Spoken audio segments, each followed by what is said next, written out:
தங்கம் விலை வரலாறு காணாத அளவுக்கு ஒரு சவரன் 70,000 ரூபாயை நெருங்கியுள்ளது. இது குறித்து பொதுமக்கள் கூறும் கருத்துக்களை பார்க்கலாம்.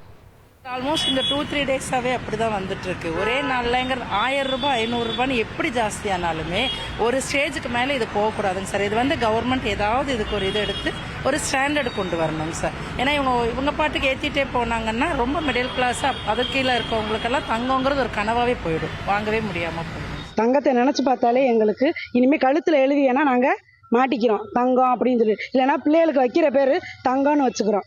தங்கத்தை நினச்சி கூட பார்க்க முடியாத அளவுக்கு இந்த ஒரு வருஷத்தில் இவ்வளவு உயர்வுங்கிறது நடுத்தர மக்களை ரொம்பவே பாதிப்புக்குள்ளாக்கி இருக்கு.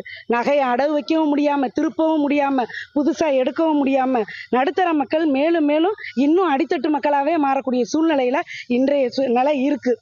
தங்கத்தோட விலை இதை விட தாண்டி போச்சு அப்படின்னாக்கா யாருமே தங்கம் வாங்க முடியாது, தங்கத்தை நினச்சி பார்க்க முடியாத அளவுக்கு சூழ்நிலை இருக்குங்க. 4 வருஷத்துக்கு முன்னாடி உள்ள நகை ரேட்டே நகை வாங்க முடியாமல் தான் சூழ்நிலை இருந்துச்சு. இப்போ நகை ரேட்டு அதிகரிக்க நகையை கனவுல கூட நினச்சி பார்க்க முடியாமல் இருக்குது. நாங்கள்லாம் பொம்பளை பிள்ளைகளை வச்சுருக்கோம், அதுகளோட எதிர்காலம்லாம் நினச்சா ரொம்ப மயக்கமாக தான் வருது. தங்க விலை என்ன காரணத்தால் இப்படி உயர்ந்துட்டே இருக்குதுன்னு எங்களுக்கே பாமர மக்களுக்கு தெரியல. இப்படி உயர்ந்துட்டே இருந்ததுன்னா நாங்கள் எப்படி எங்கள் கொஞ்சம் குழந்தைகளுக்கெல்லாம் நாங்கள் தங்கத்தை எடுத்து நாங்கள் அந்த குழந்தைகளுக்கு போட்டு நாங்கள் கட்டி கொடுக்கறது ஒன்றுமே பண்ண முடியாது.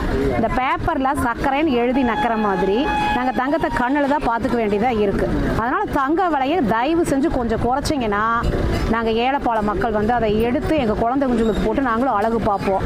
தங்கம் போடாமல் எந்த மாப்பிள்ளைங்க எந்த பிள்ளைங்க கட்ட போகுது இந்த காலத்தில். நாங்கள் கட்டட வேலைக்கு போகிறவங்க, கூலி தொழிலாளி, இப்படி வலையில் வியாபாரம் பண்ணுறவங்கெல்லாம் இப்படி தங்கம் ஏறிட்டே போச்சுன்னா 1/2 கிராம் கூட தங்கம் எடுக்க முடியாது போல இருக்குது. செய்திகளை உடனுக்குடன் தெரிந்து கொள்ள உடனே சப்ஸ்கிரைப் பண்ணுங்க.